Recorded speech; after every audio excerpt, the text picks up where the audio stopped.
once a year. It's huge.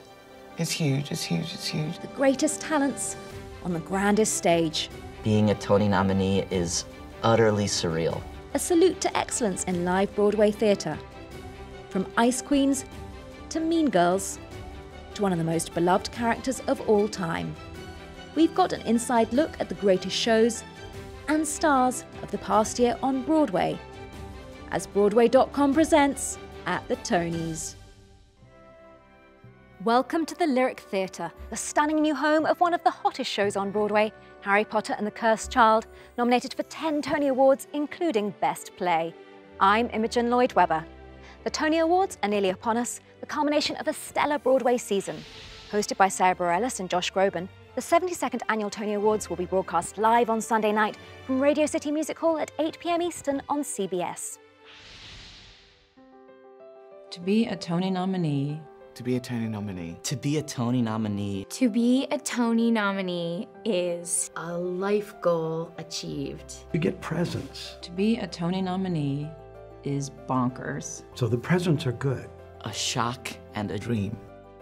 And I am trying to say to myself, breathe, enjoy the Dream come true. To be a Tony nominee is something I would fly back to my young self who was dreaming of being on Broadway and tell me when I'm like crying in my bed at night, like, don't worry, you'll be a Tony nominee. The biggest honor I have gotten in my life. This is something I've been working for since I was 10, and I can't believe it. We'll be looking at all 4 nominees for Best Musical: The Band's Visit, Frozen, SpongeBob SquarePants the Musical, and Mean Girls. Between Saturday Night Live, Hollywood comedies, and her best-selling book, Bossy Pants, Tina Fey is one of the most admired and acclaimed voices of her generation. Now, her iconic film Mean Girls has been brought hilariously to life on the Broadway stage, with a book penned by Fey herself, music written by her husband Jeff Richmond, and lyrics by Nell Benjamin. Nominated for 12 Tony Awards, including Best Musical, Mean Girls has left audiences both moved and in hysterics. And Taylor Louderman, nominated for Best Performance by a Leading Actress in a Musical, gives one of the most buzzed-about turns of the season as the Mean Girls' Queen Bee. Now that's a party. A revenge party, a party that it's somebody's head on a spike. This cast is incredible. When I think of how hard it was to find the movie cast, and there's like, oh, now we sort of have to find people that special again. Finding Taylor Louderman to play Regina and having that warmth and that heart and that intelligence. Tina Fey, oh my goodness, she is a dream to work with. From day one, she set up an environment where we all felt like we were safe and secure, and it was a nourishing environment. The best idea always wins. I'm a theater nerd from high school. I was always like in the chorus and hot glowing costumes because I'm not a great singer, guys. But I'm a worse dancer. She has everything. She gets everything. Regina, Regina, Regina. What she does so brilliantly in the movie is so subtle and nuanced, and achieving that on stage was like, okay, we gotta figure this out. It's really fun, it's set in high school, everyone relates to it, and it really lent itself to singing and dancing. It's fun, it's flashy, it's singable, it's really, really, really funny, and then the heart sneaks up on you, and then at the end you go like, oh, I'm so happy. Mean Girls is nominated for Best Musical. Here are the nominees for Best Revival of a Musical.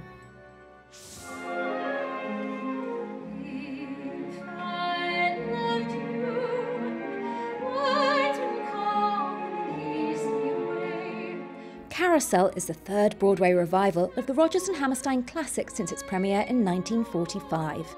The tale of the troubled romance between a carousel barker and a naive mill worker received 11 Tony nominations this time around. It was revolutionary when they wrote it, and I think it still feels kind of revolutionary now. The first Broadway staging of My Fair Lady in 25 years recaptures the magic of the 1956 premiere that won the Best Musical Tony Award. The story of the attempts of English professor Henry Higgins to transform the uncultured Eliza Doolittle into a lady earned 10 Tony nominations. This is one of the great parts for women. You know, she has such an incredible journey. Once on this island traces the journey of peasant girl T. Moon, who travels across her Caribbean island in pursuit of the aristocrat she adores. The revival of the 1990 original captured 8 Tony nominations. The honesty of this story is so important, and it's so needed right now. At the Tonys continues with a look at the other 3 nominees for Best Musical.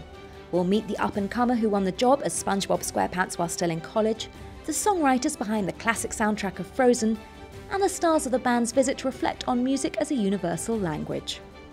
And later on At the Tonys, it's the most nominated new play of the season. Harry Potter comes to the Broadway stage. We sit down with one of its stars, a grown-up and grateful Hermione. Making my Broadway debut and being a Tony nominee at the age of 40 blah is a lovely, lovely place to be. Welcome back to At the Tonys. Let's take a look at the nominees for Best Revival of a Play.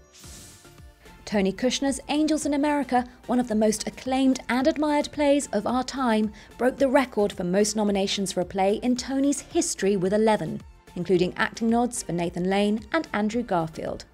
I've heard there are people in the audience who are like talking along with the play, annoying their neighbors, and I love it. I'm just like, yeah, because it's like a New Testament. The Eugene O'Neill classic The Iceman Cometh, set in a New York City tavern in 1912, returns for its 4th Broadway revival. Tony Award winner Denzel Washington plays Hickey, the iconic travelling salesman. I started my career with Eugene O'Neill, and it's 42 years later returning, so like I said, every night is a discovery for me. Lobby Heroes, starring Chris Evans, tells the story of 4 New Yorkers who become entangled in a murder investigation. The play by Oscar-winning writer Kenneth Lonergan also scored acting nominations for Brian Tyree Henry and Michael Cera. Really just the kind of material you look for as an actor, something that's very alive, very human, really layered. Travesties, the Tom Stoppard drama about a man reminiscing about his time during the First World War, returns to Broadway after having won the 1976 Tony Award for Best Play. It kind of exercises your brain and those watching it as well. It's like Cirque du Soleil with ideas.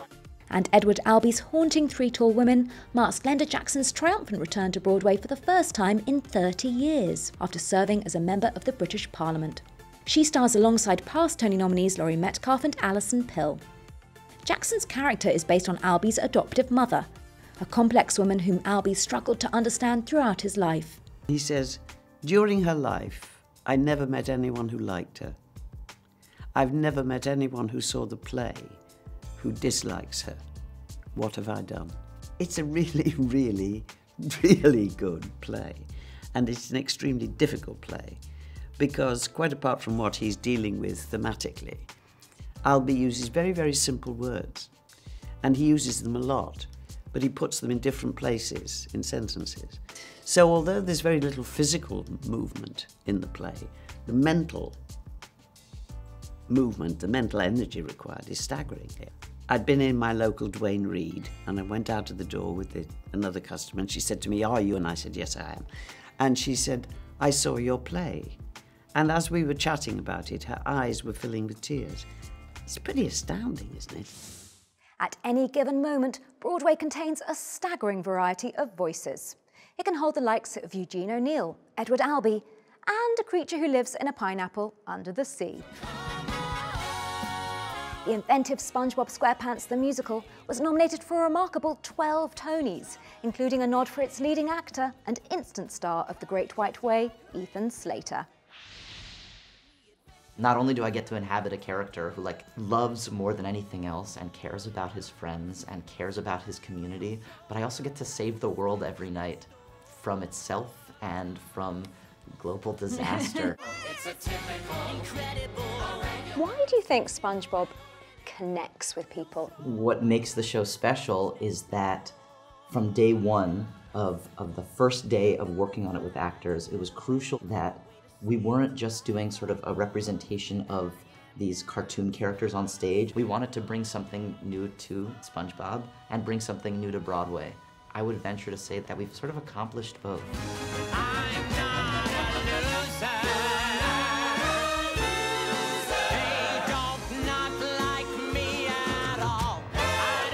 You know, the core of this show is physical comedy, and so I think everyone relates to that. It's not playing to young kids. It's really for everyone. I can't imagine that anybody thought that it would connect with people in the way that it has, but I think one of the really beautiful things about the character is his innate optimism and his ability to have fun on the worst day and his ability to love in the face of fear. And I think people aspire to that.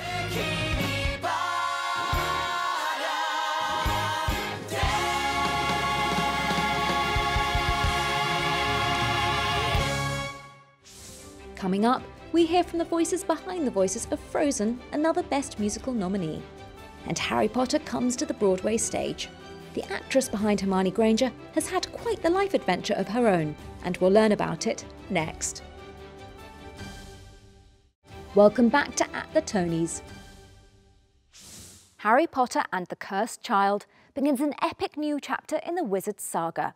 Conjuring up 10 nominations, including Best Play, it is one of the most lauded new works in years, astounding audiences with its breathtaking stagecraft right in this very room. Set 19 years after the books left off, Harry is now a grown-up employee of the Ministry of Magic, raising 3 children of his own. We could tell you what happens next, but we have to keep the secrets. Nominated for Best Featured Actress in a Play, Noma Dumezweni originated the role of Hermione in London's West End, and now she brings the iconic character to life here at the Lyric Theatre.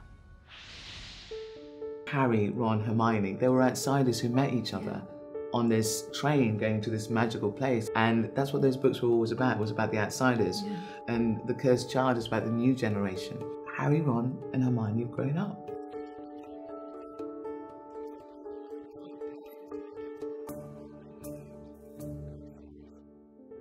To play the outsiders, the actors drew upon their personal histories. For Noma, that was her turbulent childhood. My parents are South African, and they left apartheid South Africa. And at the age of 7, coming up to 8, my mum parted from my dad and came with 2 girls and arrived in England. I'm very privileged I can speak to it from this long vantage point. I think when we're growing up, we're in it, everything's horrible, everything feels scary, no one understands you. And I'll go back to these things about outsiders, because Harry becomes this kid under the stairs who's having this horrible childhood emotionally, but knows that there's something more to him, but doesn't understand why he's not liked, and then finds out he's like one of the greatest wizards of his age. That's how the magic works. It is the most wonderful way of going, this is smoke and mirrors, this is theatre, but we're going to make you believe it. And it was actually the journey of my mother, my parents and my mother coming over to England, and the choices that entailed, and there weren't easy choices, that I was able to stand on a stage to be able to say, thank you for this. Let's take a look at the other nominees for Best Play. Junk shines a spotlight on the rise of junk bond traders in the world of Wall Street in the 1980s. The fictional account portrays a financial world with nebulous rules spinning out of control. It's a Shakespearean war play for our time. We don't go to war on the battlefield with swords and shields anymore, but they certainly do on Wall Street. The Children, playwright Lucy Kirkwood's Broadway debut, features 3 retired British nuclear engineers contemplating the apocalypse as they meet up in a remote cottage by the sea. It makes you think, it makes you laugh, it makes you cry. It's just electric. Farinelli and the King tells a story of a Spanish king, played by 3-time Tony winner Mark Rylance, who is descending into madness until he hears the angelic voice of a young singer, Farinelli. The one-man show Latin History for Morons is an irreverent swing through 3,000 years of Latino history. I don't really want to have to stay after school and tutor your ass, so pay attention. John Leguizamo goes on a desperate yet hilarious search to find a Latin hero for his son's school project. I'm not making up stuff, I'm telling you real facts, just making them palatable by making them funny. Leguizamo, whose brilliant performances have been delighting theatre audiences for decades, will receive a special Tony Award given to a few uniquely deserving artists who don't necessarily fall into a given category, but whose contributions to Broadway have enriched us all. Other special Tonys will be awarded to Chita Rivera, whose iconic performance as Anita in West Side Story marked the beginning of her legendary Broadway career, and The Boss. Bruce Springsteen receives a special Tony for his heartfelt smash Springsteen on Broadway, one of the hottest tickets the Great White Way has ever seen. The animated film Frozen earned over $1 billion at the box office and instantly joined the ranks of The Lion King and Aladdin as one of Disney's most treasured tales. The movie's songwriting team, husband and wife Robert Lopez and Kristen Anderson Lopez, jumped at the chance to expand their work into a full Broadway score. Nominated for 3 Tony Awards, including Best Musical, Frozen has Broadway audiences letting it go and singing along to the songs they know by heart, and discovering a few new classics as well. So much of Frozen is fed by psychology and family psychology about trauma, about roles that people get frozen in. Sisters who hadn't talked to each other for 25 years came together and told us their story about how they both saw Frozen and made that phone call and broke the ice. Those kind of stories were really meaningful and really fueled our passion to go deeper with the Broadway show.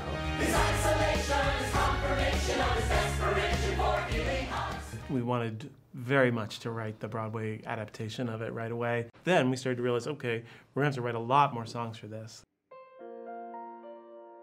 And yet, Frozen the musical remains true to its original inspiration, a reimagining of the Disney princess. We were so excited to start broadening the lens of what a Disney princess could be from these Disney princesses we loved. And we were really excited about writing this transformation song. I said, maybe it should be called Let It Go, because she's letting go of everything she's known, but she's also letting her powers go. Let it go, let it go.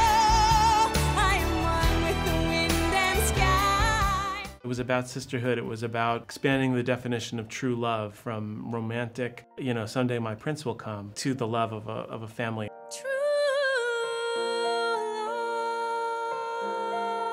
Really, the true hope for Frozen Broadway is that families start talking and opening doors more to each other. Where you are, this is not Petah Tikva. Such a city, nobody knows it. Coming up next, the 2 stars from the band's visit on how music crosses cultural boundaries to bring their characters together. Cute in his Sgt. Pepper suit. Welcome back to At the Tonys. 2 other special Tonys will be awarded. This year's Excellence in Theatre Education Award goes to Melody Hirschfeld, who has been teaching drama at Marjorie Stoneman Douglas High School for 15 years and was there to protect 65 students last February when a gunman stormed the school. Congratulations to this inspiring teacher. Another special Tony goes to Nick Skandalios, Executive Vice President of the Nederlander organisation, who has worked tirelessly as an LGBTQ advocate for decades. It's been said that every show can be boiled down to one of 2 essential stories. A person goes on a trip, or a stranger comes to town. The band's visit, nominated for 11 Tonys, including Best Musical, is both of these stories rolled up into one exquisite piece. The tale of a band of Egyptian musicians who board the wrong bus and wind up in the wrong town in Israel. The band's visit stars Tony nominees Tony Shalhoub as the band leader and Katrina Lenk as an Israeli woman who offers the lost musicians a place to stay for the night. There's the connection people make through music and jokes and food, but primarily music. These characters all kind of take a chance and go outside of their comfort zone, reach out to unfamiliar people. You know what, General? You can stay here with us tonight if you want. No, no.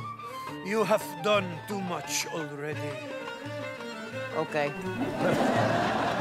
David Yazbek's music is beautiful and familiar somehow. It's funny and so smart and soulful and beautiful and sensitive and haunting in a way. It's unusual music, especially for Broadway. There are nights where you really can hear a pin drop, and there's just this thundering silence out there. And also there are a lot of jokes. Once, not long ago, a group of musicians came to Israel from Egypt. You probably didn't hear about it. It wasn't very important. So there are the 4 Best Musical nominees: The Band's Visit, Frozen, SpongeBob SquarePants, and Mean Girls. There's no getting around just how meaningful one award is to me and my family this year. That's a special Tony being given to my dad, Andrew Lloyd Webber. Whether you saw Cats with your parents and decided you wanted to be Victoria the White Cat when you grew up, went on a date to the Phantom of the Opera, or more recently rocked out to School of Rock, there is so much power to the music that he writes. So, my heartfelt congratulations to the recipient of this year's Special Tony Award for Lifetime Achievement in the Theatre, Andrew Lloyd Webber, aka Dad. Remember, the 72nd Annual Tony Awards will be broadcast live on Sunday night from Radio City Music Hall at 8 p.m. Eastern on CBS. Thank you so much for watching at the TONYS. Enjoy the awards. It's bound to be a night to remember. On behalf of Broadway.com, I'm Imogen Lloyd Webber. We'll see you at the theatre.